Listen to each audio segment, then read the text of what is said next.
দখলকৃত Haifa শহরের mayor Yona ইয়াহাব লেবাননের সশস্ত্র গোষ্ঠী হিজবুল্লাহর ব্যাপক হামলা অব্যাহত রাখার বিষয়ে অত্যন্ত উদ্বেগ প্রকাশ করেছেন, বলেছেন, হিজবুল্লাহর ক্ষেপণাস্ত্র হামলায় হাইফা শহর নজিরবিহীনভাবে একটি বড় ধরনের অর্থনৈতিক ক্ষতির সম্মুখীন হয়েছে।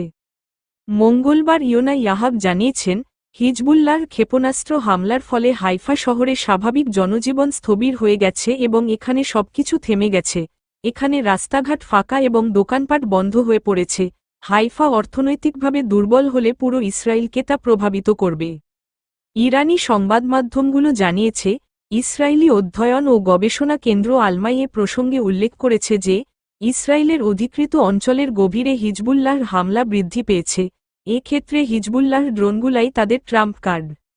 আলমাই গবেষণা কেন্দ্র জোর দিয়ে বলেছে যে, গত মাসে হিজবুল্লাহর কার্যক্রমের গতি 4 গুণ বেড়েছে এবং একই সময়ে তাদের আক্রমণ ইসরায়েলের আরও গভীর অঞ্চলে ছড়িয়ে পড়েছে।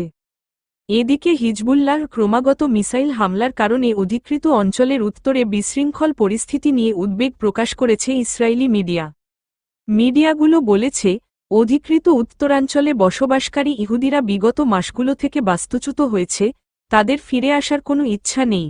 ইসরায়েল সরকারের রিজার্ভ সেনাবাহিনীর কর্নেল ঘাই আমসি ঘোষণা করেছিলেন যে, দখলকৃত অঞ্চলগুলোকে একটি যুদ্ধক্ষেত্রে রূপান্তরিত করা এবং ইহুদি বসতিগুলোতে বারবার সতর্কীকরণ সাইরেন বাজানোর বিষয়টি এখন ইসরায়েলিদের জীবনে একটি স্বাভাবিক প্রক্রিয়া হয়ে উঠছে, যা অত্যন্ত বিপজ্জনক পরিস্থিতি সৃষ্টি করেছে। সূত্র, ইরনা।